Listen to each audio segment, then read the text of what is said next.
everyone, it's me. Welcome back to part two, because we're just gonna cut the thing short.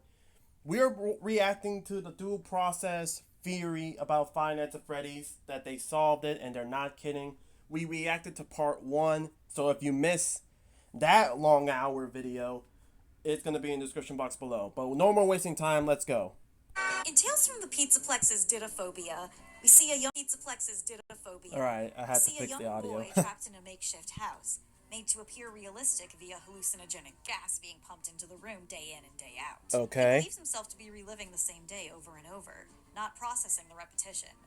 At night, he has horrifying encounters with the nightmare animatronics. Yeah. Upon the gas being diluted, he realizes the house is bare bones. The animatronics are just puppets, and he's been here for far longer than he knew. He was kidnapped and put into an experiment on fear, which automated itself after being abandoned. He realizes that he is in a hidden area of the sister location bunker, and after trying to call for help, hears a tape of likely Afton convincing him to turn the gas back on and go back to his delusion.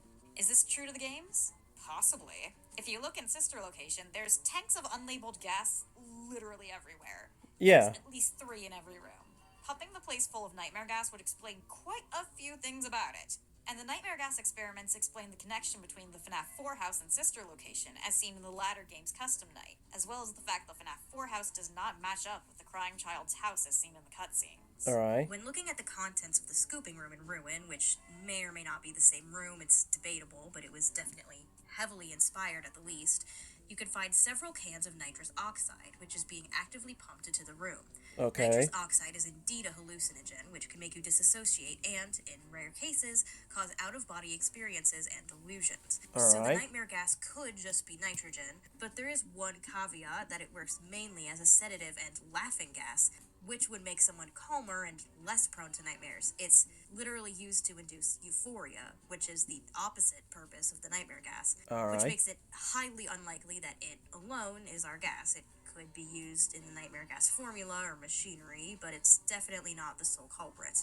There are many, many other uses, though, which will actually be discussed later. Okay. That being said, a certain amount of these stories could be seen as equivalencies more than fact. Similar to Candy Cadet's stories, more of them as a different... I do think it's kind of weird that, that a child's bedroom would have two doors that would basically go from different hallways. Like, that seems a little too surreal for me. But I can't really complain because technically when I was in my grandparents' house, grandma also had those type of doorways. So like I genuinely thought this was like a, FNAF 4, trying to capture the essence of the FNAF 1, but like make it house edition. But apparently apparently it can also happen in the real life world. Possibility in a different universe. Things are ever so slightly off to show that this isn't the same one as the games or the novels. Things are swapped out and changed. It very well could be the nightmare gas was this kind of swap, while our nightmare animatronics are the ones with the novels' series illusion discs that people have claimed to see on their endoskeletons. Yeah. Whatever method, they're mostly not on Circus Baby dreams. They're experiments. Experiments now on Michael. William was experimenting on a lot of things and trying to find immortality or bring his dead son back or whatever.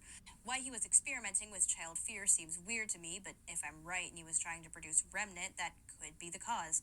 Or, more likely, he was getting agony. Agony in the books is a powerful source.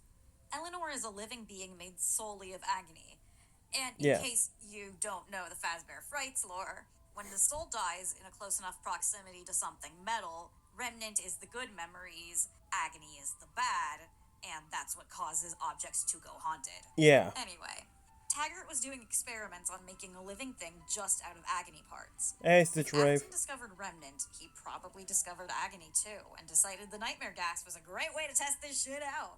And, well, fucking, might as well test that gas on the kid who's digging a bit too far, both literally and metaphorically. Also, if Afton was freaking crazy even before Cassidy died, could explain what the sister location bunker was doing active in 1983 with a Fredbear plushie. We might already have kids down there. When Michael gets home, still unable to find his brother's body, William takes him on a father-son trip to his little secret bunker. How do we know Michael got nightmare gassed? Once again, we look to the security logbook. Yeah, On one Nightmare page, Freddy. Beta text asks, "Do you have dreams?" On the same page, Michael sketches Nightmare Fredbear. Only someone who'd been through FNAF 4 gameplay would know what Nightmare Fredbear looked like, because Yes. he went through these experiments, and the nightmares persisted well into his adult life. He has dreams of the same halls, of the nightmare creatures with teeth in their stomach, teeth everywhere. The teeth that killed his brother now coming for him. Yeah. How long he's there is questionable, but I don't actually think too long. We know as an adult he has his own house that's in a neighborhood and not in the middle of the woods like the Afton house, and his neighbors seem to recognize and like him, so he's not in that chamber forever. If he's Fritz Smith in FNAF 2, he was out by 1987. Likely Will just kept him there for long enough that nobody would notice, or as long as William just wanted to experiment for. When Michael Okay. comes out, he's terrified and more traumatized than before, and he knows what will happen if he keeps questioning his father. So he shuts off, tries to keep living and keep going. He's fallen back into trying to get his father's approval as a trauma response to the abuse he's been going through. Right. Even before the nightmare gas, William was coming home drunk just to yell at him, as Oswald does in Into the Pit. When nobody can tell his father is now a murderous yellow rabbit, he decides to play along. Michael tries to please him, to make him happy, and pushes any and all doubts aside. If he starts questioning, he has to live in a nightmare again, or possibly the nightmare gas literally gaslit him into thinking he was just hallucinating the whole time, and his father is now the only person he can actually trust. Either way, his Dang. dad has full control of him. We mentioned later that we believe Michael was Fritz Smith, and it's basically confirmed he's the guard for FNAF 1. Yeah. We know for a fact he was the later guard of Sister Location. All three of those, I believe, were as errands for his father. I think he's under the same level of control that Vanessa is in the 2023 film. And help me clean up the mess that you created. Pretends to be a normal adult, he acts as though he has his own life, but really he's always just doing what his dad says. He can have his own house, sure, but he has to come when his dad calls. Dang. Honestly, Michael basically acting like movie Vanessa, interesting to say the least. Interesting. And I guess that also plays in later in life when Glitchtrap shows up and has Vanessa as his reluctant follower. Because I guess Michael Afton has always been a reluctant follower to his father. I'm not sure if that's the case. Like, let's be honest. I feel like it's a nice interpretation of a way. It feels like it, you know? Because, like, what else can Michael do? For all we know, and I'm pretty sure I said this in my John FNAF's video when John FNAF was tackling the FNAF timeline, uh, it was either that Michael obeys to William Afton or he can spend the rest of his life in juvenile detention or heck, even jail because, hey, Michael is responsible for what happened to Crying Child. Crying Child would still be living if Michael didn't decide to put him in the mouth of Fredbear's. So, dang, man. Dang. And why wouldn't he? He's been gaslit and gassed at the same time. Part of him understands just how dangerous his dad really is. The other part just wants his approval after all this time. For now, though, Michael has just become another tool of his father. Something that makes William very happy. For now. Now, when does the rest of our story continue? 1987, when they realize the animatronics actually are haunted because of Charlie. Okay. Part 5. Give gifts, give life.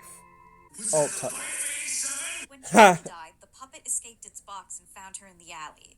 Not waterproof, though, the rain made it malfunction and crash on top of her, and her spirit attached itself to the animatronic. When it was repaired and put back inside, she woke up. She was in the pizzeria, and she could tell that she wasn't alone. And it was in Charlie's nature to protect the innocent. She could have moved on, but not while there were still children there who needed her. She recognized the souls inside of these animatronics like hers was, and decided to stay for them. It might have taken her a while, though, to figure out what exactly to do. The souls weren't in the animatronics exactly. They were wandering, like Susie in Fazbear Frights, Yeah. going between places that were familiar, but always coming back to Freddy's. But Charlie wasn't wandering. She had full control of the puppet that had crashed atop her. Then she figured out it had to do with the bodies. Back to Tales from the Pizzaplex. In the same book as Didophobia is Alone Together. in which Okay. possession in the FNAF universe is basically explained to us beat for beat. Most importantly for this, main character Travis's grandmother tells him, Most ghosts linger around the place they died, especially if their remains are undiscovered. They travel around the places that are familiar to them. the All story right. shows that ghosts will wander, confused and lost, until finding their own body. Upon seeing themselves, they will suddenly become whole instead of broken and scattered. Their memories of their death return, and they understand where they are and what has happened. Charlie Puppet figures this out, and I know that this is a lot to take in, to be honest. Still got a lot of Fazbear Frights and Tales from the Pizzaplex books to read through. Like, bro, I'm trying to get it done, man. Like, it's now in August right now. Hopefully, I can get it done by year's end. Cause I ain't trying to. Cause I got some more like projects that I want to release, and I don't want to like do all. I don't want to keep lingering with Fazbear Frights and Tales from the Pizzaplex. I'm sorry. I don't mean to pause for that tangent. I'm sorry. then figures out where the bodies are. In the Give Gifts, Give Life minigame, she's not putting masks on dead children. Quite the opposite. She removes the masks and shows the ghosts their own bodies, stuffed into animatronics. They're able to remember who and what they are. And now they're Dang. able to fully possess the animatronics. No longer wandering spirits, they fuse themselves to their robot bodies. All except for Cassidy Afton. Charlie finds Fredbear, still left in the back room with Spring Bonnie. He's possessed, like the others, but unlike the others, something is different. Cassidy is there, but he's confused and wandering. He's only half in that bear, half somewhere else. Yeah. Never quite able to bond. He can't even move the suit from its slouching, sitting position. Just make it twitch a little, the more uncomfortable he gets. Charlie Puppet realizes that she can't help him, because his body isn't inside of him. She can't give him the life that she gave to the others, because his body isn't here. So while the others Thanks, become more in Afton. control, Cassidy slips away. He's been trying to appear to Michael, begging him to find him, but then Michael stops responding. So Cassidy just has to sit in that position, waiting. Forever. wondering. The main four animatronics, meanwhile, are now fully possessed. But even then, the ghosts are a bit confused and lost. All they know is they fear adults, as any adult could be the one in the Spring Bonnie suit that killed them. Wait, what did So they say start that one? attacking fully possessed. But even then, the ghosts are a bit confused and lost. All they know is they fear adults, as any adult could be the one in the Spring Bonnie suit that killed them. Fight So back! they start attacking Fight night back! guards, adults who are alone in the place, much like Spring Bonnie got them alone. And during the day, they just stare at the adults, trying to figure out who is the enemy. Freddy's closes. It's been years, and the place still can't shake the tragedy that happened there. But a second location opens, a little while away. This Alright. is the FNAF 2 location. What exactly was happening there, by the way? We know there was an investigation going on. Yeah. One guy says in his calls to night guard Jeremy Fitzgerald that there's something tragic going on out there that totally has nothing to do with them, Pinky Promise. Oh, hey, before I go, I wanted to ease your mind about any rumors you might have heard lately. You know how these local stories come and go and seldom mean anything. I can personally assure you that whatever is going on out there, however tragic it may be, has nothing to do with our establishment. Then he says that an investigation in the restaurant happens, and they may have to close for a few days. Okay, so just to update you. Dang, man. Somewhat of an Then what is it? investigation going on. We may end up having to close for a few days. I don't know. I want to emphasize, though, that it's really just a precaution. Fazbear Entertainment denies any wrongdoing. These things happen sometimes. It'll all get sorted out in a few days. Then it's the building is on lockdown, nobody is allowed in or out, especially concerning any previous employees. And they are trying to track down the original owner. I'm guessing it's William Afton back at it again for round 2 for the missing children incident. I'm guessing. Because that's the only thing that's in my mind right now. Gotten himself banned as the position just became available. From what I understand, the building is on lockdown. No one is allowed in or out, especially concerning any previous employees. When we get it all sorted out, we may move into the day shift. The position just became available. We don't have a replacement for your shift yet, but we're working on it. We're going to try to contact the original restaurant owner. I think the name of the place was Freddy Fazbear's. Family Diner or something. My bad. Fredbear's Family Diner. Years, though, I doubt we'll be able to The next day, phone guy tells Jeremy Fitzgerald that the place will be closed for a while following this last birthday party because someone had used the yellow suit in the back, causing the Yep, animatronics William to go Afton. haywire. The place is closed down, at least for a while. Someone used one of the suits. We had a spare in the back, a yellow one. Someone used it. Now none of them are acting right. Alright. So what the fuck does any of that mean? So the Fazbear Corporation, Chill. after the inevitable closure of Freddy's, decides to open a new location. But this one will be safer, more high-tech.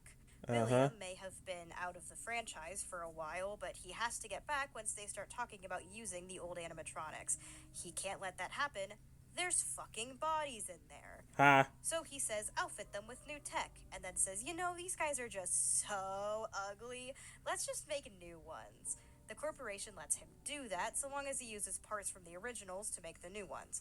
They gotta save costs as much as possible. Yeah. William does that, but as he does, he starts noticing things. The suits, both old and new, are moving, and they really don't seem to like him.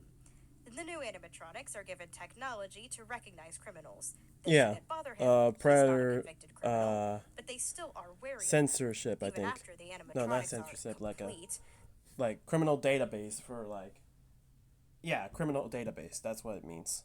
they're acting weird towards adults. And so is the puppet. He eventually takes a night guard position under a fake name to investigate further. Yes, he's big in the company, but the local manager communicates with the corporation, not him specifically. We're gonna try to contact the original restaurant owner. And it's there that he realizes the truth. It did work. The animatronics are possessed. He can find immortality here and or bring his son back. He's probably lost the plot by now if he even had it to begin with. Ha. But now he's fucked up a bit more. In taking apart the original animatronics, he split the souls inside, like they Alright. were before they found their bodies, but worse. The animatronics are now even more confused and erratic than they were at the first location. Yeah, because He they're took the technically souls apart split. like the toddlers did to Mangle, and it went just about as well. Once he realizes the night shift is a bit too dangerous, he's all alone after all, he switches to the day shift, and he decides to experiment some more by killing more kids. God. He's nothing if not frustratingly consistent. Whether or not any children actually died in the FNAF 2 location, or if this is just a metaphor for the first incident, is a debate within the fandom. The only evidence we have is in the final FNAF 2 minigame, where Withered Freddy wanders the location and sees bodies scattered around, along with the other Wizards. Is that supposed to just represent the MCI, or is it the DCI, a dead children incident? We think the DCI did happen, but Williams' Yeah. experiments weren't working.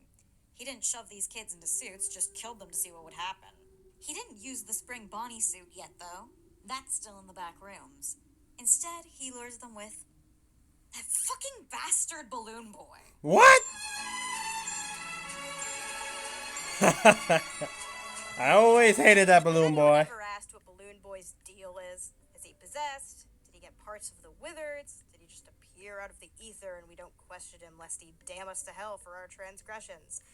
Wrong. He's a lore. We know by the time William got to the Fun Times, he made Funtime Foxy specifically as a lore. They are shown to have, quote, parental voice sync and replay. Of course, as well Balloon as Boy is a variable fun central time. release. He's The luring specific people. notation Great. of parental That's just voice really shows what fantastic. this If was he supposed isn't to be more for. annoying than he It was already to lure is. kids with their parents' voices or appealing scents. What this tells me is that William learned, likely from being caught on camera with Gabriel and Jeremy, that he can't be the direct lure. It's too dangerous. He's too likely to be caught. So he starts using animatronics to do it. But instead of starting with Funtime Foxy, he starts with Balloon Boy, a childlike, smiling boy who gives out presents to the kids. He gives them balloons, specifically something that I'm not gonna lie. If the FNAF 2 movie comes out on December 5th, which it is, and I will be heavily over there, I'm gonna need Michael or at least someone to punch Balloon Boy. I'm gonna need someone to like pull back a life hook and just sure you can Balloon Boy to the stratosphere. I need to see that. Okay, I'm a little exaggerating. I just need someone to uppercut Balloon Boy. That's all I ask. kids would Hey, love. Balloon And Boy. he has very specific voice lines, one that kids would recognize and hear. Either they hear Balloon Boy laugh in another room and wander off to get balloons from him, or they straight up think he's another kid and wander off to go help him. Hey, Corey. And then they get grabbed. Heck, this is probably why Balloon Boy can walk, so that he can lead children directly to the Afton. It's possibly him stealing the Night Guard's batteries keeps them from figuring out what's going on, making him a lure and a distraction. Or maybe he just wants his sweet, succulent AA batteries. And he might not just You'll never take my batteries, steal you lore from the evil animatronics as well. contraption. Recall in FNAF 3 that his voice lines are the ones that are used to lure Springtrap from room to room to activate his sound-seeking sensors. This pre-recorded voice, put into Balloon Boy, serves as a lure for the children. And a lure Okay. for the animatronics to keep them away from where William is doing his work. This is also, we should note, his purpose in the Twisted Ones. Charlie is lured to a specific area by his calls, thinking the child is in danger, and then is attacked by multiple wind-up balloon boys as the illusion discs ramp up. He's a lure in the books, and he's a lure in the games. That's what Balloon Boy's deal is. But the lure doesn't work on the puppet, which Phone Guy notes is always thinking, and it can go anywhere. Likely William figured out the puppet was Charlie around this time and that she was more aware than the others, and she hadn't been split into parts. So he set up the music box to keep her quiet and keep her in one place. So William is grabbing more kids, but not putting them in the suits. Personally, I think the reason for this is that there wasn't room. There's too Why do I feel like, with the music box in particular, I feel like maybe, just maybe, like William knows the melody that always calms Charlie down. I think this because if we go by, like Henry, like trusted William so much, like basically, like make Charlie believe that that William was like an uncle. Maybe Henry was like like a single child. He was a single child. So for him and William, like they were best friends or something, and they basically Charlie grew accustomed to just calling William Uncle William. That's how maybe William knows how to use that melody. That's how to keep her at bay. I know it's a little head canon, not really canon, but I feel like that's the only way I feel like William would know. Or maybe Henry would just spill some things like, my daughter Charlie, she can't go to bed without, hearing this specific lullaby. It helps her sleep. And William's like, bet, as he secretly writes it down. much high-tech stuff in the toys. There isn't a large chest cavity to shove kids into. That's why the fun times are specifically designed with the shape of a curled-up child inside of them, to make sure that the DCI waste doesn't happen again. Okay. But anyway, this starts up rumors and investigations. The new Freddy's opened and now there's more kids going missing. It has to be connected to the company. Investigations begin and the animatronics notice. They're still in pieces, but they realize kids are going missing. And they figure out it's the security guard. Phone Guy says they've started acting aggressive towards the staff the day before the day shift position becomes available. The same day, the building is put on lockdown.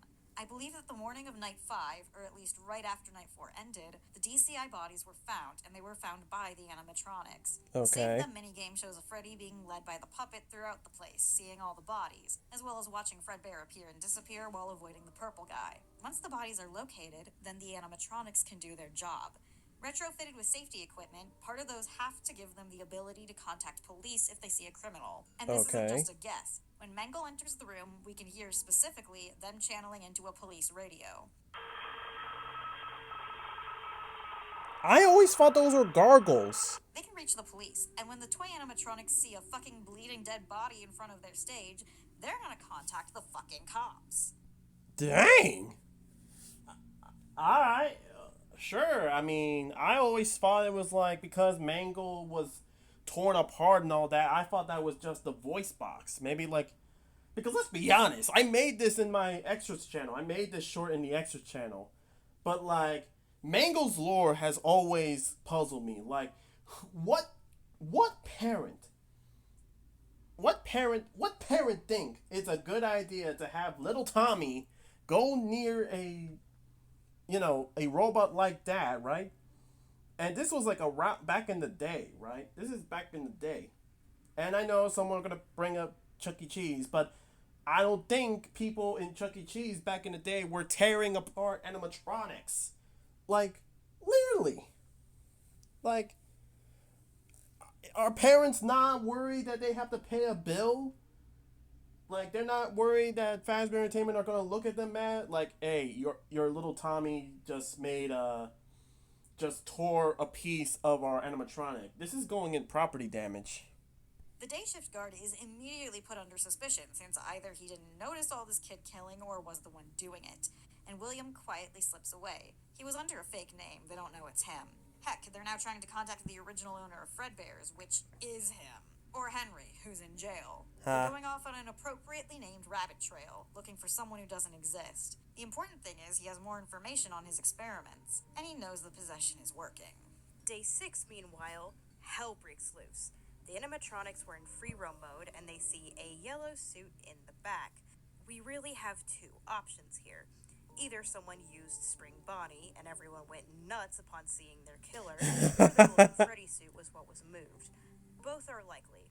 If Spring Bonnie was in that location, then obviously someone using that suit, heck, maybe William hiding out from the cops and then trying to escape without being spotted, would set off any and all MCI sensors. However, Fredbear is just as likely. We see it appear and disappear in the Save Them cutscene, so Cassidy is active, though likely as confused and lost as he was before. He Yeah, also doesn't okay. seem to be moving the suit, just teleporting in the slouching position. All right. Probably just projecting images. This also ties into the idea that he's still not fully possessing it. He's tied to it, but without his body being found, he can't make full use of the possession. Either of these suits could have been what set the animatronics off. Yeah. Enough that the place is completely closed down by night 6, Phone Guy says. But they've got one more thing to do. A birthday party scheduled for day 7. Why this Mango, is it's your still time to going on shine. is unclear. My current theory is that the news of the bodies being discovered hasn't been made public yet, and the police have cleared enough of the area to see if the killer would come back for this last pre-scheduled birthday. Killers love to go back to the scene of the crime, which is why police stake out those places as well as victims' memorials. So they stake out Freddy's. All Jeremy Fitzgerald is told to do is wear his uniform, stay close to the animatronics, and make sure they don't hurt anyone. They hurt someone. Well, that backfired. The next day, at the birthday party, one of the animatronics takes a nice little bite out of Jeremy Fitzgerald's head. Dang. The building is ruled completely unsafe and closed down for good. They let the animatronics run around for one more night under the eye of Fritz Smith, who was immediately fired come morning for tampering with the robots that just put someone in the hospital. And then they Dang. pack them up and decide that the toy animatronics will be broken down and used to repair the originals. Why? Probably this was a William decision. He knows what he did after all, and now he has full access to the possessed animatronics to continue his experiments with. And also, the toy animatronics just completely suck at their job at this point. So you might as well just throw them to the pits. He'll just put those wizards back together and see what he can do with those. As for Fritz Smith, probably Michael. Biggest evidence for this being that he is fired for the exact same reasons as in FNAF 1, animatronic tampering and odor. Michael is a stinky boy, and we all have to remember this. But how would he get that job so fast? Phone Guy tells Jeremy they don't have his replacement on the night before, and custom night is the night of the bite. Did he come in and apply while the bite was happening? While the place was closed down for an active crime scene? Can't be after, because they scrapped the toys after. No, I think what this is another part of William's chess match. He has his son go in and, like Vanessa does in the film, clean up his mess. Mike is found tampering with the animatronics, but what he's really doing is hiding the last evidence his dad left behind. He's under a fake name, just like William was, but under William's influence as head of the company, he can slip in and out as if he's been an employee this whole time. And when he disappears, just like William, nobody will find him again. William also knows that it's time to be more low-key, so begins working on his next experiment. Oh boy. We're about to see a little girl get scooped. And that little girl is Elizabeth Afton. William Afton, stop trying to... Why are you always doing this, bruh? Why are you doing this? Now you see why everyone is so... Now you see why people be laughing at you when they thought you were Burn Trap. Everyone was laughing at you, saying that you ain't like that no more. Calling William Afton washed. But anyways, man. Anyways. Part 6. The last Afton gets scooped. Poor Elizabeth. It's after the closure of Freddy's that Circus Baby's Pizzeria She didn't is deserve opened, this. but it's only open for a day. Why? Because Elizabeth fucked up by dying, that's why. Ha! It's the late 80s, possibly early 90s, and William is ready to continue his experiments. He's got the original animatronics shoved up in the old Freddy's location, watched over by night guards to make sure they don't escape. In the meantime, he begins work on the Funtime animatronics. They're built specifically to capture children, as seen on the blueprints. They Yeah. all have technology fitted in solely to serve this function. Funtime Foxy was already mentioned, but Ballora is given deter and misdirect remote activation, showing Okay. that she was meant as a distraction, most likely to any adults in the area.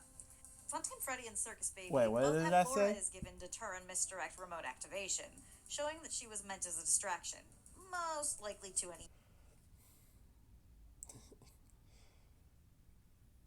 adults in the area. I hate that I was reading it. I saw what was happening. I hate as it. well as sensors in order to count the children and adults in the area. Freddy specifically has parental tracking, as well as voice mimic / luring, similar to The Foxy. mimic. These are the full intentions of these things. They are made to kidnap children, and it's specifically for these death experiments. Because when we see the blueprints of the scooper, we see it specifically equipped with a remnant injector and remnant reservoir. Okay. William fully knows about remnant now, and he's working to inject the Funtimes with as much of it as possible. But the animatronics only work for one day. Circus Babies opens with a party, and Elizabeth Afton attends. Yeah. William, knowing how dangerous this stuff was, told Elizabeth to under no circumstances go play with Baby alone. So, of course, she goes to play with Baby alone. Yep. She doesn't understand the danger of these animatronics, after all. Cassidy died when she was a toddler, and these are her daddy's creations. How could they be bad? Then she ends up alone with Baby, and Baby does what she's programmed to do. Oh boy. Everyone cover your Kidnapping a ears. child. Lower your volume, please.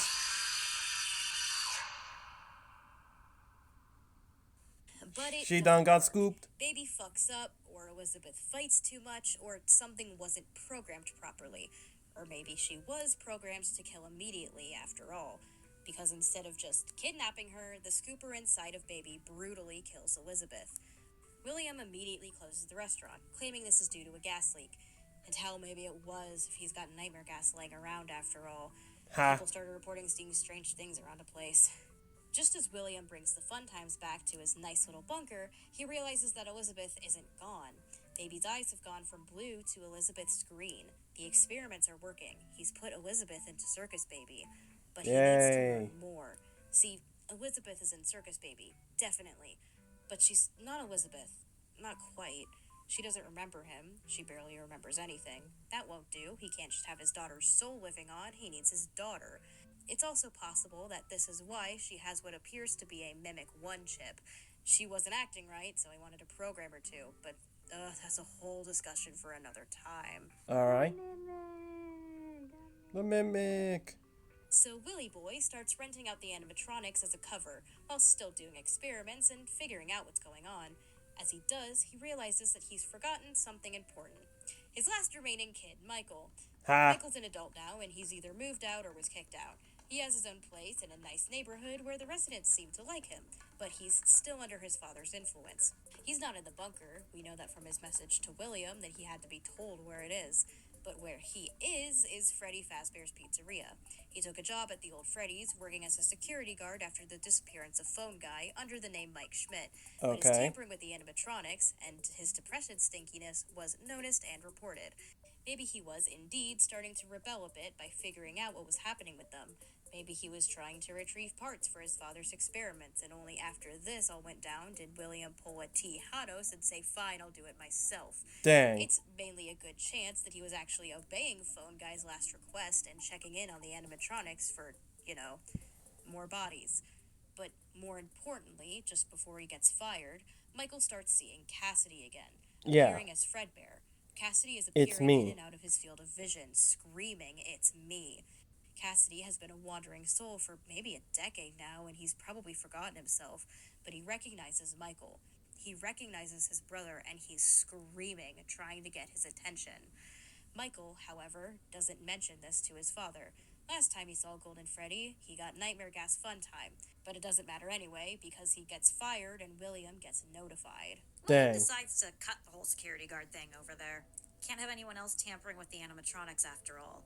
He'll take care of Michael, and he'll take care of the animatronics. Oh First, he no. makes sure Fredbear is safe in the bunker. Now that Cassidy's hidden, William can't just leave the animatronics there alone, so he goes, night by night, and rips them apart. Lures Okay. them to the back room they can't enter and tears off their limbs one by one. And once they're ripped apart, he can use those parts to advance the fun times. He can use their remnant to advance the fun times. Dang. He starts injecting the remnant of the missing children into the fun times, but in doing this, he fucks up again. When making the toys, he still knew which parts went where. Now he's melting down all of the children into one glob and splitting it up again. Breaking the souls Yep. of something confused, angry, and even more hostile than before. But this time, they recognize him outside of the Spring Bonnie suit. They remember him as the FNAF 2 day guard, and they know who he is and what he's done.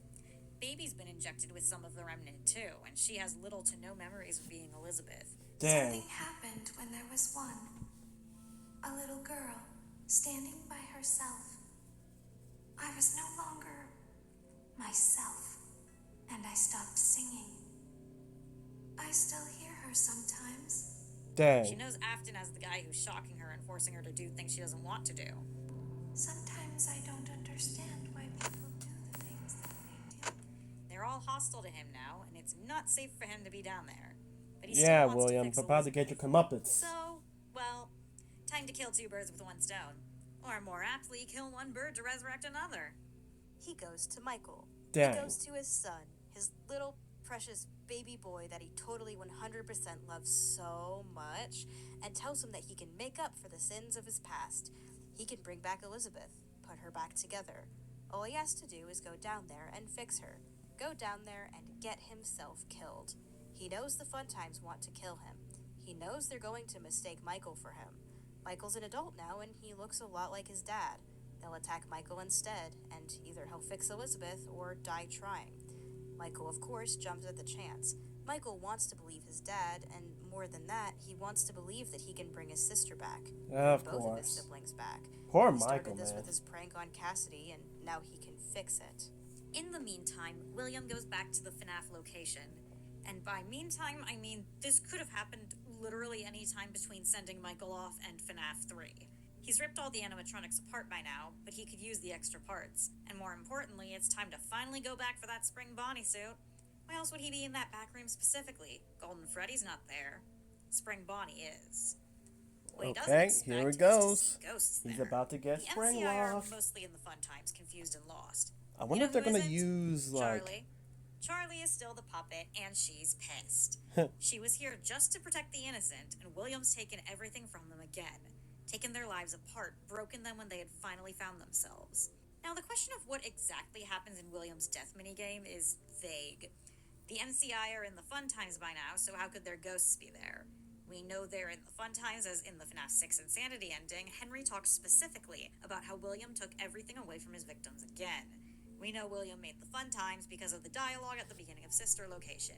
Yeah. And that he was alive right before Sister Location because the animatronics recognize Michael as him. Mm-hmm.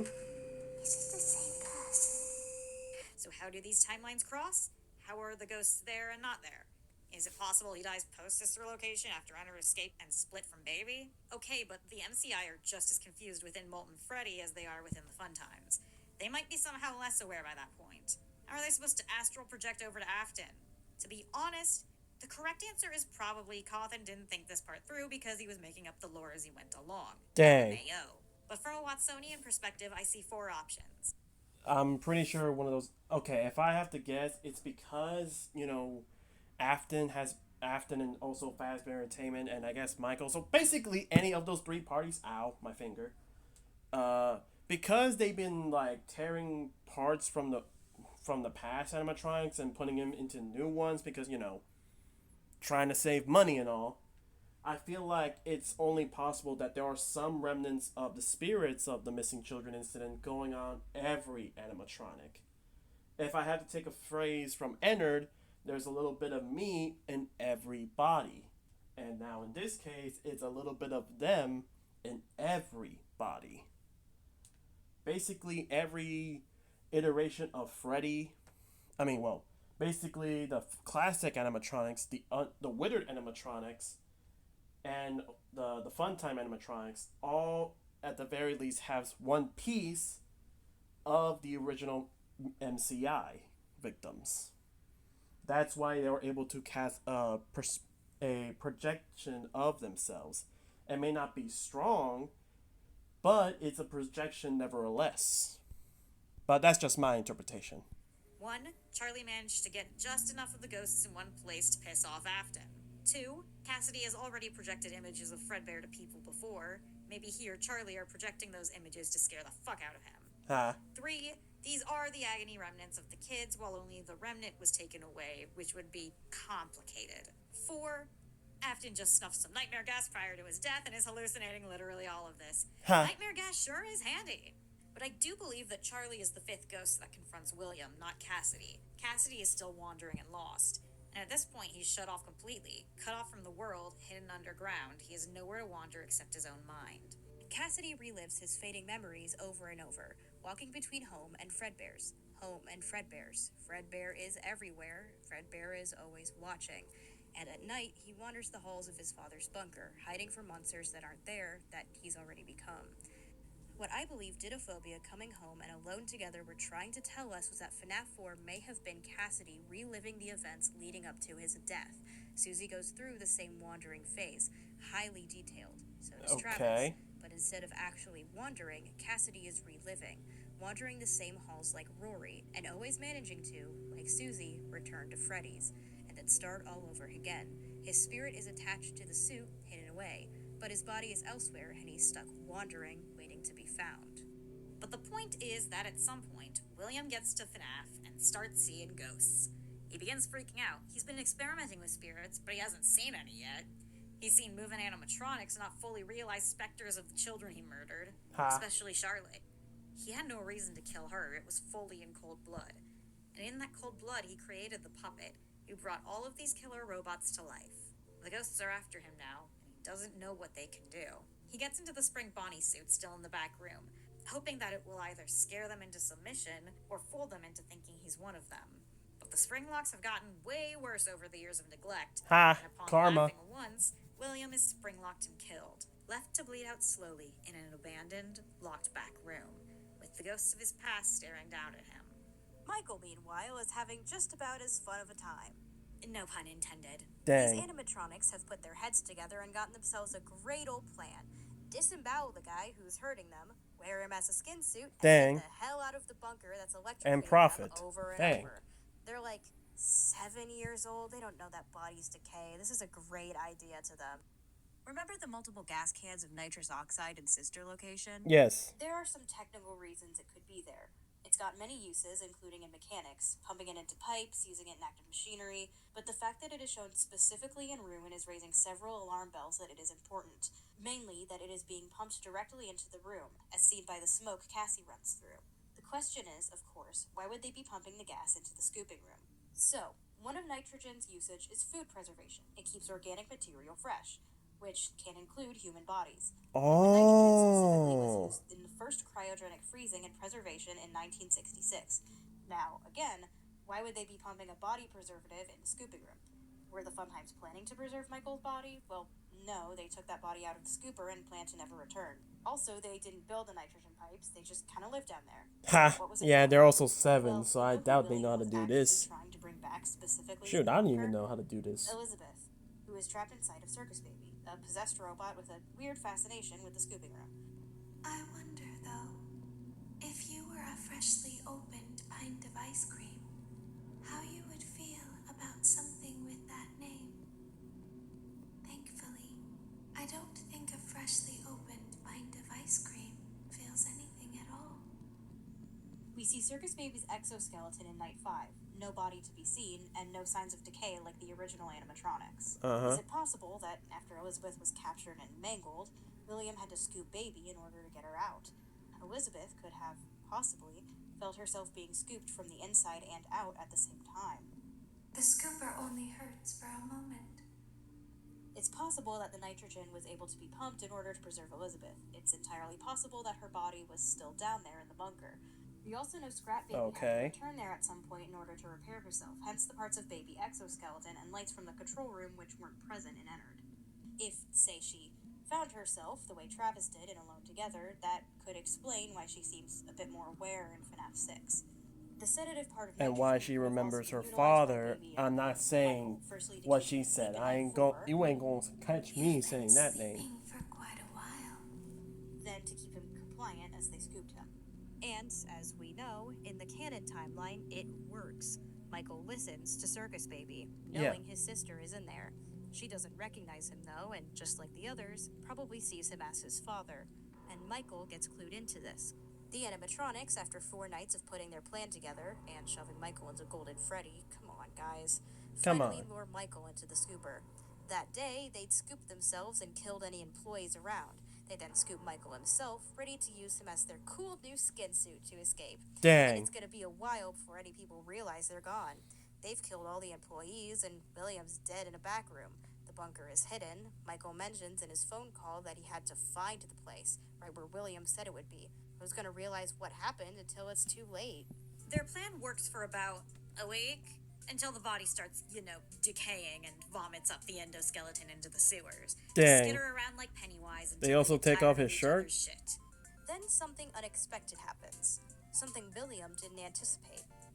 Michael gets up. And let's talk about why. A lot of people chalk this up to the remnant injector on the scooper. Yes. I really don't think that's it. What? It may give him the metal necessary to possess a corpse rather than a bot, at least for now, but the remnant itself isn't his own. It's someone else's remnant in him, not allowing him to possess himself. The remnants of Ennard's metal might help, but it really seems that the possession wasn't an accident. It was Michael himself. Michael forces himself back into his own decaying corpse out of sheer determination and sheer fury. Let's really look at Michael's message to his dad. Father, it's me, Michael. Yes. I did it. I found it. It was right where you said it would be. Alright. They were all there. They didn't recognize me at first. Ah, nostalgia, bro. They thought Nostalgia. I was you. And I found her. I put her back together, just like you asked me to. She's free now. But something is wrong with me. Tiny piano man in the corner. Dead, but I'm not. There it is. You see it? In shadows. There is only one thing left for me to do now. I'm Going to come find you. I'm going to come find you.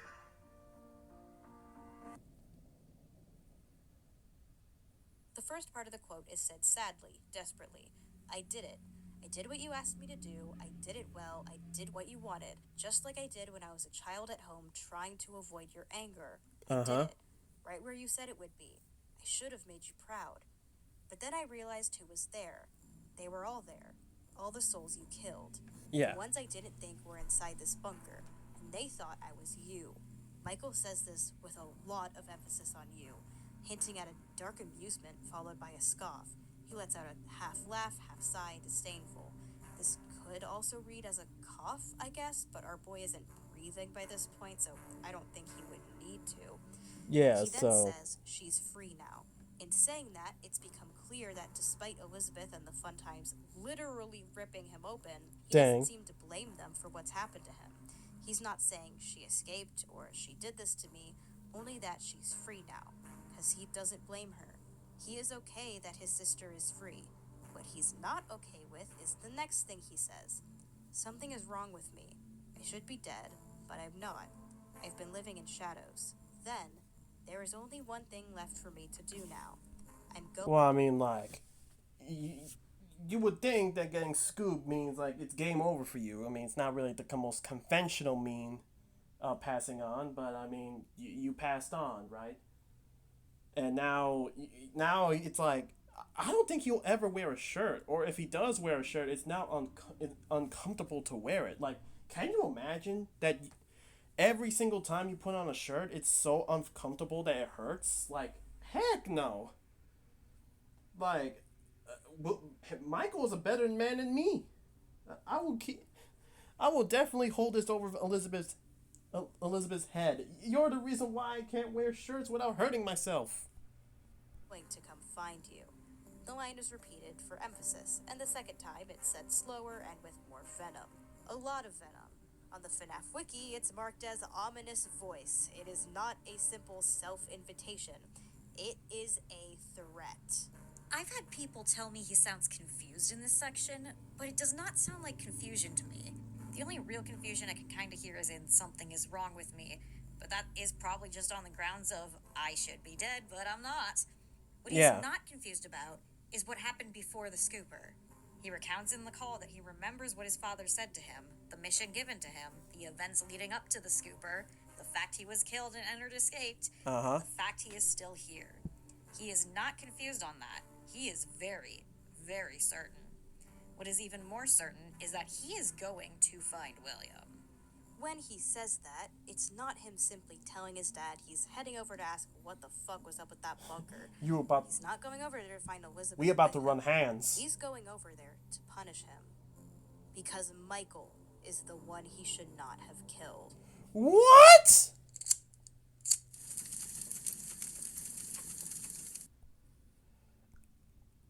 Hey, yo! Michael as the vengeful spirit.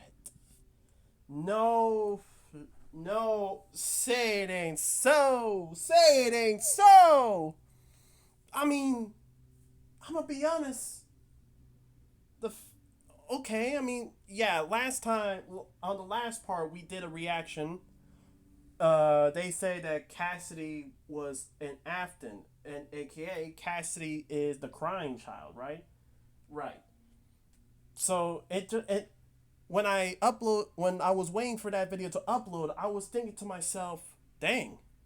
So if Cassidy is the crying child, then who's the vengeful spirit? Who's the face that we keep seeing in Ultimate Custom Night? And you're telling me that it was Michael?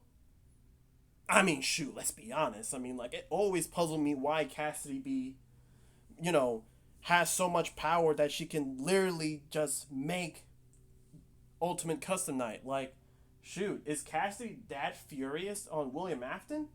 Because I'm sorry, but Cassidy, you think you special? William has taken out a lot of other children who I feel should have more reasonable, if not more hatred than you, or at the same time equal terms of hate. I mean, do you think Susie, Fritz, Jeremy, and Gabriel are not upset as well that they got taken away from their families? They should. So Michael Afton being the vengeful spirit. Honestly, fair. Fair enough. Newsflash, asshole! The one you should not have killed. The entire goddamn time! Then why wouldn't you say something? Because I hate you! So, here's the thing. Fight back. We discussed in part 3 how Cassidy is the name of the crying child, not a separate missing child. Yeah. Does that make the crying child the vengeful spirit? It's possible. His dad is putting his spirit through a lot of shit and terrorizing quite a few people in his name. But the bits of evidence toward that pale in comparison to the idea of Michael Afton as the vengeful spirit, as the one William should not have killed. Sure, William may not have killed him directly. But he certainly didn't help. Scooper or whatever. But the way Michael says it was right where you said it would be. They thought I was you, followed by a scoff, and just like you asked me to. This all tells me there is another thing he is certain of. That William knew this would happen. William knew where the location was. Yeah. And that he was sending Michael to his death. And he's also responsible for what happened to Elizabeth. You shouldn't have made Circus Baby the way she was. They would find a way to kill him. But he wanted Elizabeth put back together because she was a child he actually cared about. Dang. He did not care about Michael. Dang. He blamed him for killing Cassidy, and if again we take the Midnight Motorist minigame and questionably canon books into account, he was openly abusive towards him. So he decided just to trade Michael for Elizabeth, send him down to finish his work of putting Elizabeth together, and let the animatronics do what they will. Turns out their plan worked out just as William wanted. Michael was dead, Elizabeth was free. But Michael came back, and Michael was pissed. Man Angry. was pissed enough to possess himself. When he says, there is only one thing left for me to do now, That is the unfinished business tethering him as a ghost. He has one thing left to do on Earth, and it is giving his father some good old karma for sending him to a painful and violent death. Yes. His father had kept him entangled in this web of insanity for far too long. Michael was killed because of what his father had done, and because his father had sent him down there, knowing what was going to happen. Once again, William did not set off the scooper himself. That was Ennard, the conglomerate of Elizabeth and the other victims. Yeah. But they killed Mike because they had been killed by William. After he killed them, they were confused and scared and killed Mike in order to escape their torment. And honestly, at this point, you can kind of chalk this up as a Broly situation. I know, it's crazy that I'm bringing in Dragon Ball Z and all this, but really think about it. They literally specified that Michael's speech literally say, they thought I was you. So Michael literally looks just like his dad. And I'm gonna say that has to suck. That really had to suck. That the victims of your father looked at you and saying, hey, yo, it's him. Get him. That's the same. It's like the same. It's like what happened to Goten. Poor Goten, man. What the worst time ever to look just like your dad, especially when a fully grown Saiyan is approaching you and saying, Kakarot. Kakarot. Like, nah, that is some devious work right there. Michael, you better put the hands on William, please. Killed Mike thinking he was William, and thinking they were using their killer's skin to escape. Does this make them completely innocent? No, not really. They killed at least 2 technicians, and God only knows what they were up to in between FNAF 5 and 6. But that does not R.I.P. mean for them. Michael They didn't blamed them deserve over this. William, but he knows William is the one who killed them. William is the one they They intended became to kill, collaterals. and William They were is the side one characters. who knew all of this and still sent Mike down to die. He sent Mike down because he did not care about his son, and he was fine with him dying if it meant getting his precious Elizabeth back, or getting his experiments going again, whatever motive you choose to read for him. He sent Michael down into a bunker full of people he killed who wanted revenge on him, and in that way, he killed Mike. So Michael was killed by William's actions. He was angry enough to possess himself about that and track William down. Yes. He is the one William should not have killed. Another thing we know for certain is that he possessed himself for a long-ass time. FNAF 3 is stated to be set 30 years after Freddy's closed. Sister location seems to occur pretty soon after that same closure.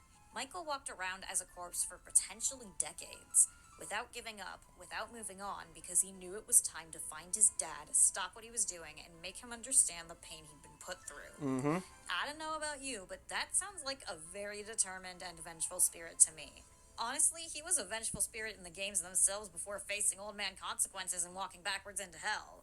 It is highly speculated and highly likely that Michael was the night guard in FNAF 3. This would retroactively explain Springtrap's odd jump scare, looking for more like confused recognition than outward animosity. And again, the logbook places Foxy, who's heavily associated with Michael, in specifically the FNAF 3 guard position. This would also imply that the fire in FNAF 3 was intentional, in an attempt to fully remove William from the equation. Yes. Mike really said, I'ma set my dad on fire, and then did it more than once like the icon he is. But where he fails to kill William, Henry picks up. That's right, it's time for Henry to get his ass back in the story! Get on in here! Yay! How'd he get out of jail? Fuck if I know. I mean, it seems like he finally pieced together William was the killer, figured out about the possession stuff, and went on a tirade. The question is, did he escape? Serve his sentence? I don't think he served his sentence. Child abduction in Utah is 15 to life, and 5 kids went missing. Dang. He ain't getting out of there in time. Good behavior, maybe? I don't know enough about jail. I'm too good about evading the law. I mean, I'm gonna be honest, like, shoot. I mean, to life, yeah, but I mean, like, I don't know, maybe he gets, I don't know, I mean, let's be honest, he was wrongly convicted. So, I mean, like, at the very least, he's trying to, at the very best, maybe, like, good behavior. That's the only thing I can think of.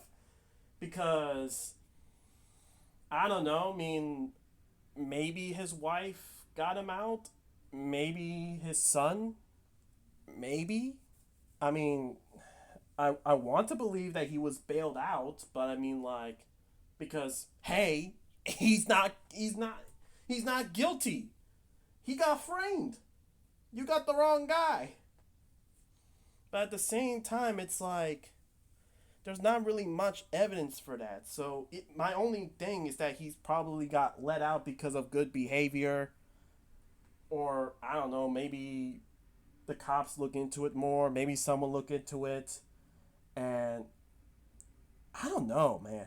I don't know, and I feel like maybe that's something FNAF should look into. Maybe like a spin-off game. Like maybe I don't know, because either you can have Sammy, and yes, I'm sorry, I'm still bringing up Sammy even to this day, man. I don't care. If I have to, I don't care. On the day I retire from YouTube, that I will keep vouching that Sammy Emily still has relevancy on FNAF if they were giving him the chance. And I feel like a mini game or a spin off game where Sammy is trying to redeem his father by finding the clues to reveal that it was William all along. I need that. Okay? I need that. Justice for my boy. Maybe when William tore apart the animatronics, he put the bodies or bones somewhere they got found and identified. Honestly, what we think is most likely is that the cops finally tracked down that secret bunker, saw all the blood and guts, and were like, oh, yeah, it was William. Yeah. But the important thing is Henry gets out, and Henry gets to work. He figures out about the murders, about the possessions, and that the animatronics are still out there and fucking around. Yeah. And after spending decades serving for a horrible crime he didn't commit, knowing that is what kept him away from his daughter that fateful night, he knows it's time to end it. So he opens a Freddy's, probably under a fake name considering everything. But he takes that Fazbear package and shops out for a manager while he gets the trap ready. He turns the building into a labyrinth to trap any animatronics that make their way in there. He builds I'm not gonna wait. What was that book? What was that book title that I was talking about? Like I know there was a book that game. Hold on, I'm gonna be right back. I'll be right back. I was thinking about that restaurant. You know that restaurant from the Fazbear Frights books. You know the puppet carver. Fazbear Frights #9, the puppet carver. But then I remember. Wait. I'm pretty sure. But then I remember. Oh yeah, I'm pretty sure they basically are gonna pull a Freddy Fazbear's Pizza, because you know the Pizzaplex was built on top of it. But anyways, continue. Or rebuilds him out of Carney, but that's a whole different story. Ha. Solely to capture the puppet. Wherever the fuck Charlotte's been hiding. Ha. Honestly, if I had to guess, she may have been trying to find Cassidy's body all this time, to finish giving gifts and life to the last victim she knew of. As for the other animatronics, we know from a secret dialogue from ScottGames.com that Ennard split into Scrap Baby and Molten Freddy after they decided Elizabeth was kind of a freak and voted to kick her out of the hive mind. Yeah. You are crowding us. Be quiet. You can't tell us what to do anymore. Yes, I can. You will do everything that I tell you to do. We outnumber you. That doesn't matter, dummy. We found a way to eject you. You would be lost without me. Full. Say goodbye to our friend. The split, however, They kicked them out. clearly fucked them up quite a bit, as Molten Freddy is nothing but a mess of limbs causing problems, and Scrap Baby has, like Michael before her, reverted to, okay, let's just do whatever Dad says. As Henry references her not remembering her own name, it's likely she's fallen into basic instincts. Attack things that move, keep self alive, make Daddy proud of me. It's been often speculated that she may have had this agenda the whole time, but really, I don't see why she'd kill the guy she thinks is her beloved dad. Ennard's whole plan was to stay in that body. She didn't know how decaying worked. But her dad's here now, too. Say hi to Scrap Trap. Boo! Get off the stage! Scrap Trap definitely seems to have repaired himself from the FNAF-free fire using Fredbear's parts. I mean, it's his secret bunker. He goes down there only to find Fredbear is just as still and unmoving as he always thought it was. He never saw it move, never realized Cassidy was in there all along, and it infuriates him enough to finally rip apart the thing that killed his son and stick it to himself. Only Cassidy is in there, and he's been in that bunker for decades alone and undiscovered. The spirit inside has been wandering the same halls, the same memories, for years upon years, and can't put up a fight. Scraptrap makes his way And to that's the what restaurant makes to continue his reign of Cassidy terror and that William started into the with this same suit, mind frame. with putting Cassidy inside and letting him be broken further in hopes of putting him back together, ruining so many lives in the process, including his and including Michael's. And he's walking right into Michael and Henry's trap. When Henry gives his final monologue, he implies that he's figured out who the guard was, and it was someone who he didn't expect. The guard found a job listing not intended for you. Henry didn't know what happened to Michael, and he didn't want to bring him into this, just hoping he'd moved on with his life. Unbeknownst to him, Michael was unable to, and so he found the Freddy's location with familiar animatronics in the back alley and Henry's voice on the tapes. Took the job knowing how it would end. Henry says he left a way for the guard to escape, but realized that he's where he wants to be. This means that Henry was not in communication with Michael, but figured out his intentions there pretty quick. And yes, Michael intended to follow Henry's plan and free all of them in a fire. But he wasn't going to let his dad go that easily. Sure, he'd let the other spirits leave. Yeah. He let his and his dad's spirits leave. He'd been dying body for years, and Scraptrap couldn't remain to cause any more harm. But Michael had spent decades living in the shadows, surviving off of one sole goal. He was a walking corpse fueled by the hatred of his father. He's been hunting him the whole time, and is not letting him go now. So he follows his soul to hell and FNAF takes control. Doom. He tailors a torture just for him. And if you ask, how can he do that? Same couldn't be said for Cassidy. They're ghosts now, they can just do things, I guess. Of the few things we know about the vengeful spirit and ultimate custom night, we know that it was a victim of Williams, and that he had been in the FNAF 6 fire. And always watching, the one he shouldn't have killed. Greetings from that fire, and from the one you should not have killed. He refers to Henry in the third person, saying, He tried to release you. He tried to release us. But I'm not gonna let that happen. But I want to know, how can you explain the little girl's voice? I mean, you can clearly hear a little girl's voice from behind Orville Elephant. So what's that all about? I will hold you here. I will keep you here. No matter how many times they burn us. this means the spirit is not Henry. It's not Elizabeth, who was on her dad's side at the time she finally died for real. We also know it's not Charlotte. I don't hate you, but you need to stay out of my way. Whether she's talking to the player or the spirit running the hell is unclear, but stay out of my way is a hell of a thing to say to someone you yourself are keeping prisoner. Scratch Charlie. The only other people in that fire were the Molten MCI, about half the remains of Cassidy, and Michael himself. As we mentioned, it doesn't make narrative sense for the super powerful vengeful spirit to be random kid we never talk about. Cassidy is a solid maybe, but the evidence for Michael? Oh boy. It doesn't track in a narrative sense for the big good to be some background character, but to have it be the son of the killer, the victim of his lifelong abuse who was killed brutally because of him, to have the spirit attacking the story's villain over and over be the character we have been playing as for several games. We were Michael for FNAF, if not all of them. If he was Fritz Smith, we played as him in FNAF 2. He could have been the guard in FNAF 3. Yes. He knows Nightmare Fredbear, so he went through FNAF 4 Yeah. like we did. He was Sister definitely locations the are no protagonist duh. in 5 and 6. We've been Michael the whole time. So why stop now? Why not end the series with the man we began it with?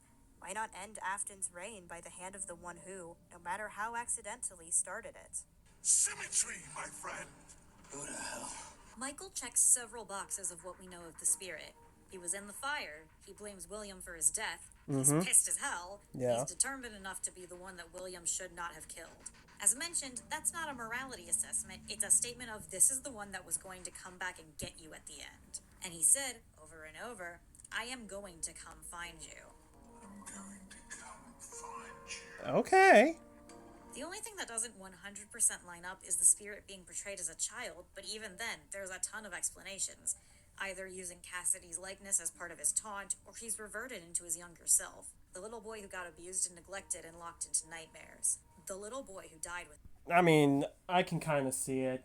Michael, I mean, let's be honest. If Michael, you know, is the one who you should not have killed, that Michael is the vengeful spirit, and, you know, controlling, making this purgatory-like state I feel like in a way you can also have the ability to like change your appearance, and let's be honest, ain't nobody want to look like a corpse even in death. So of course you want to change your form. I mean, like that's what Anakin did, right? I mean, like Anakin just could just change his bot, could have just changed into like what he was, and when he passed away in, you know, the Last Jedi. No, I mean not the Last Jedi. I'm so sorry. You know, on Return of the Jedi, right? Like we saw that Anakin transform into what he used to look like, you know, in the prequel series. So I feel like Michael would revert back to his kid like self because ain't nobody want to look like a corpse.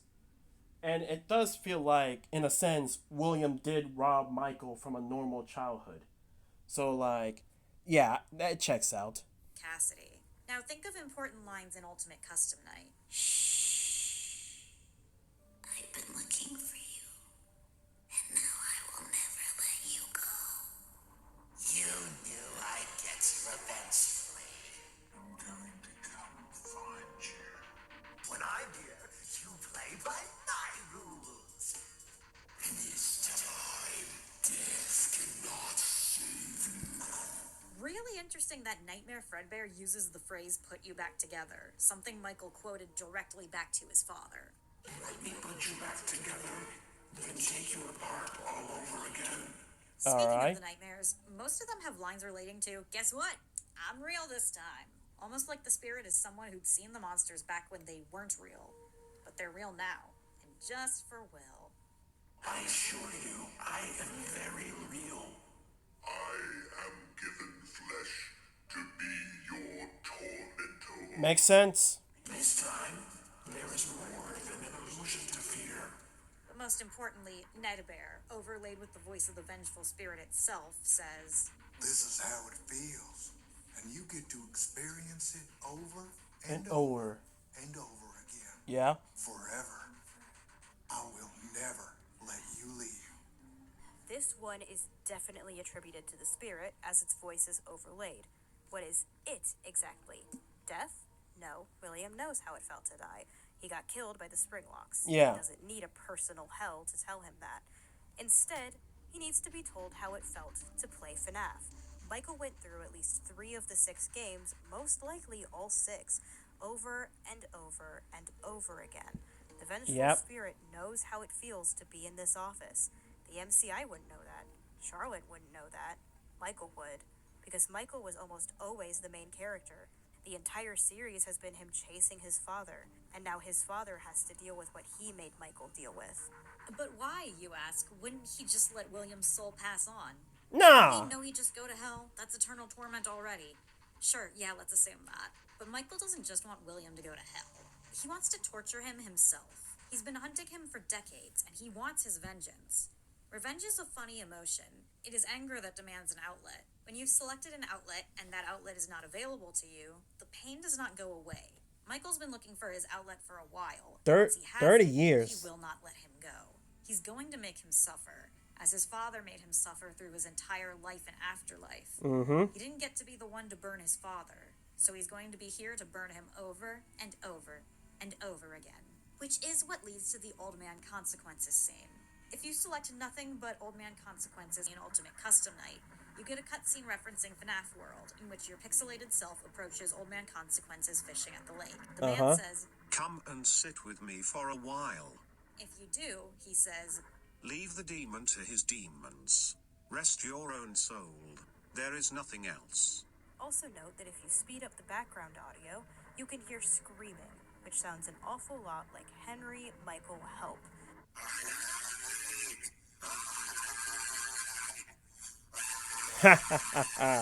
There's been theories that Old Man Consequences is Henry. They speak in a similar manner with similar sentence structures and vocabulary. Yeah. In general, like with like the flip side under account, and seeing how these motifs are so closely associated with Henry, I have a hunch that Henry is Old Man Consequences.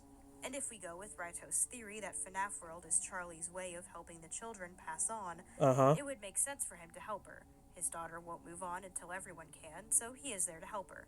And he will sit at the lake and wait for Michael, a child he once knew, to tell him to rest like the rest of them, which would imply that when William is screaming for help in the cutscene, he is screaming to the two people who are actually there, the two people in the cutscene: Henry, the old man Consequences, and Michael, the vengeful spirit. Anyway, what happens when you speak to Old Man Consequences? You drown. The game will crash. Oh. Because that's the thing about revenge. Once you get it, it doesn't stop the anger. It does not stop the pain. Michael is in an eternal cycle, able to take out his anger on his father as much as he wants for as long as he wants, over and over. But it is not soothing his soul. It is not quelling 30 years of anger, 40 years of anger, however long he's been angry. Yeah. It is not giving his soul the rest he needs. William will be tormented with or without him, and he needs to move on from his father's hell. But Michael does not think he deserves to. Let's look at one of Withered Bonnie's lines. Why is this prison? Is it me trap or is it you? Perhaps it's so. Let us not forget one thing. Michael did help kill the crying child. Oh. And the number that must have done on his mental health is exponential. We know from the epilogue of the game how devastated he was. When William reached out to him to bring Elizabeth back, as we mentioned, a possibility of redemption for Cassidy may have been the dangling carrot in front of him. But it didn't bring back his siblings. It just caused more problems and caused Michael to shamble around as a zombie for decades. Dang. There's probably some part of him that thinks he deserves this as much as William does. It may have ultimately been William's fault. Michael may have acted out because of how William treated his children. Yeah. He may have been the one to create Fredbear's Diner, but Michael was the one who shoved his brother into a bear's mouth. Yeah. Michael dragged his dad to hell and then trapped himself there, supposedly in order to torment him over and over again. But instead, he's tormenting himself over and over because he still blames himself and is punishing himself for what he did. Dang. Is it me trapped or is it you, he asks. Perhaps it's us both. This is a torment cycle for both of them. William is obviously getting the shit beaten out of his soul, but Deserved. Michael isn't doing too hot either. That's why Old Man Consequences tells him to leave William and rest his own soul. Michael doesn't think he deserves to, which is why he won't. The theme music of Ultimate Custom Night, or at least the menu music, is entitled Isoptrophobia, which is a fear of mirrors and reflections. Could this be referring to Michael fearing looking in the mirror and seeing his father, or seeing a robot or corpse instead? Or... I mean, like, I guess you could say seeing his father, because we already established that Michael looks just like his dad. So, I just know that mirrors are Michael's least favorite thing to look at, because every time he looks in the mirror, he will always be reminded that he is his father's son. He's his dad's son. This be referring He's to William's William son. refusing to reflect on himself, on the horrible things he's done. This is the theme of the entire game. It's got to be important that it's named this. William's hell is seeing all his crimes and mistakes reflected back at him. He sees the monster he's become. He sees himself as Springtrap and Scraptrap. He sees his murders, he sees his failures, and when he completes 50-20 mode, he sees the moment he killed the son he promised to put back together. That scene of Fredbear twitching is not saying that Golden Freddy is the spirit. It's showing us the spring locking of Cassidy, and that's not all it is. When William completes 50-20 mode, he is greeted with the vision of the worst mistake of his life. And what's the best/worst part? Michael is showing this to him. Michael, who had done everything he said in life. And why? Because he killed Cassidy. In a way, he did, of course.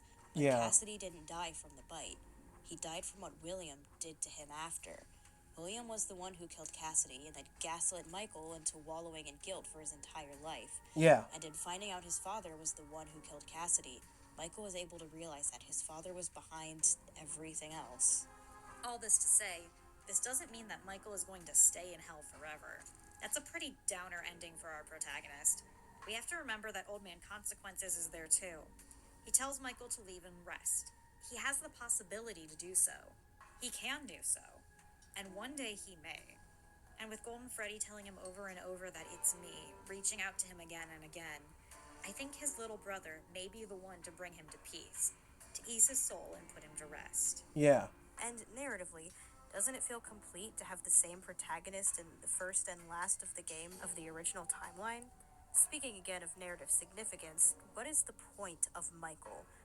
what's the payoff for I'm going to come find you if he just lets William go at the end via Henry's hand? Why introduce him, imply he's the main character of most of the games, and then just kill him immediately? The reason is that Michael is the through line of all of these games. We start these games as Michael, we end it as Michael. Just as all of this started with Michael and William's sins against Cassidy and ended with their hell for each other. Dang. As for the other spirits, William is as deserved suffering eternally for his crimes against humanity. I really want to draw attention, though, to the Sisyphean imagery of Ultimate Custom Night here. The What? original tale of Sisyphus has him drawing the ire of the gods for killing his guests, but then evading death by locking it in a chest. Even after death escapes the chest, Sisyphus manages to escape once more, but he can't run forever, and when he finally falls to the underworld, he is punished by doing the same task over and over. Sisyphus really be playing 50-20 mode every night, huh? Dang. One must imagine Sisyphus as a yellow rabbit. And for the children, I mentioned FNAF World earlier, and that really Yeah. does seem to be the key to freeing the other kids. When Charlotte says, "You need to stay out of my way," it's because she's working on something she can't have angry spirits messing with. What she's working on is freeing the kids, and specifically, Cassidy's spirit. The secret minigames you are meant to complete in FNAF World are very clearly setting up the minigames of FNAF 3. Mm-hmm. Minigames which unlock the happiest day, in which Golden Freddy's spirit gets to have a birthday party. These minigames may or may not be diegetic, but they show how Charlie prepared to set Cassidy free. She collected the other children's souls, shepherding them back after the fire freed them from Ennard but kept them lost. Then they all, together, worked to finally free Cassidy. In We Solved the Ghosts of Freddy's, Ritos brings up that the end of FNAF World involves the player going into the middle of the woods, and then the game suddenly ending. Their interpretation is that it's not just any spot in the woods. It's the crying child's unmarked grave.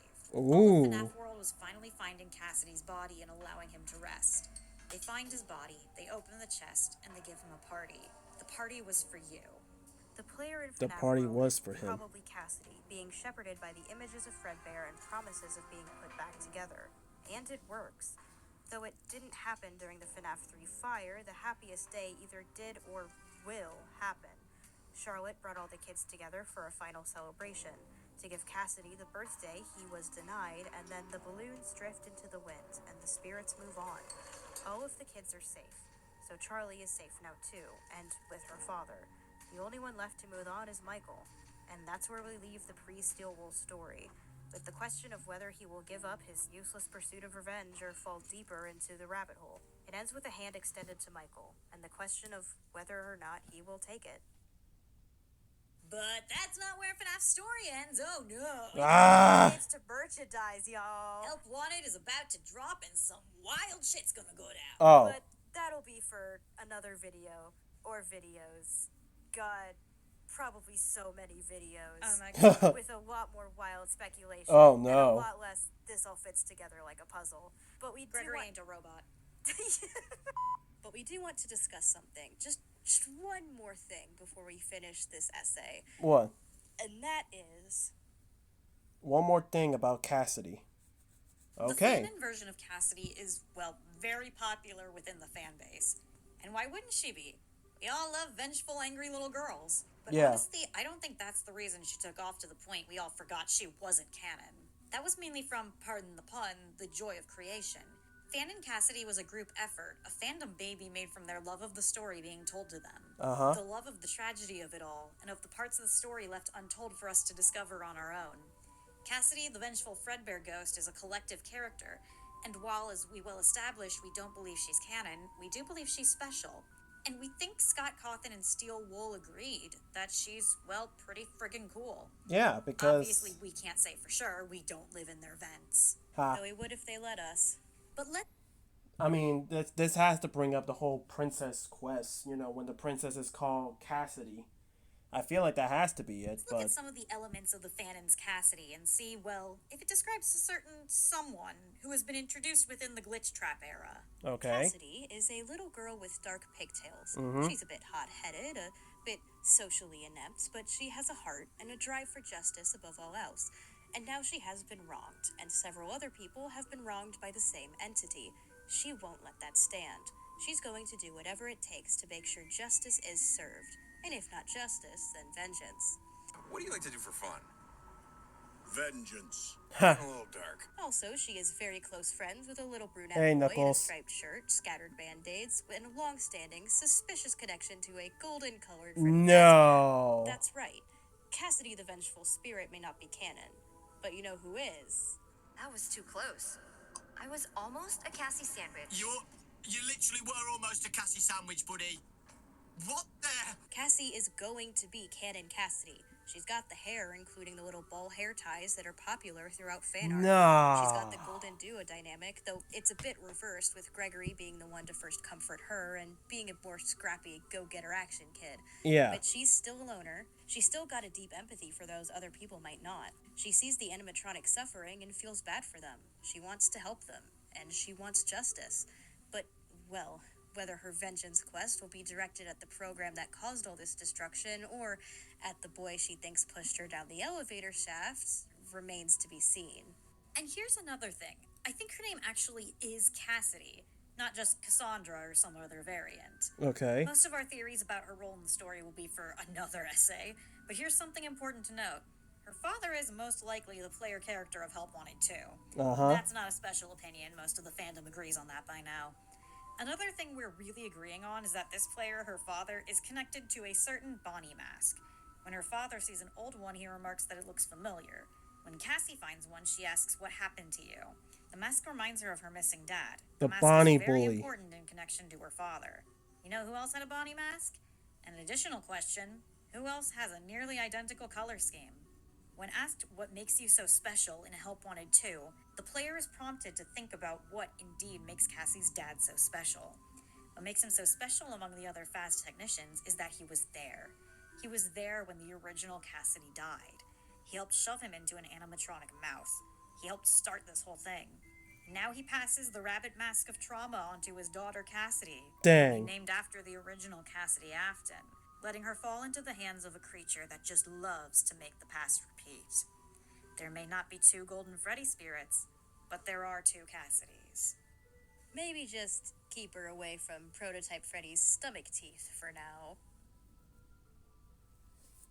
Dang.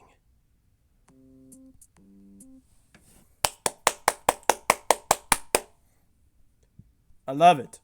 I love it. I love it. I love it a lot. And with that, ladies and gentlemen, whoo boy, I'm not gonna lie. I pray for my tablet. I really do. But, ladies and gentlemen, we are done. Part 1 and Part 2 uploaded on the same day. Whoo boy, that was crazy.